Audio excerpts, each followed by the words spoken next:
Nerede? Seni dayıya götüreyim mi yarın? Ha? Dayıya götüreyim mi seni? Nerede dayı? Ha?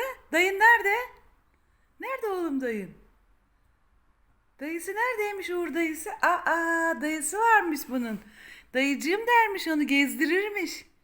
Hatırladın mı? Hatırladın mı anneciğim? Ona götüreceğim seni, dayıya götüreceğim. Evet. Dayısı onu gezdirecek yine.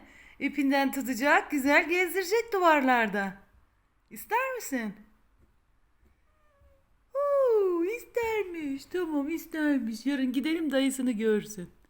Teyzelerin de var ama onları tanımıyorsun. Onlarla da tanışırsın.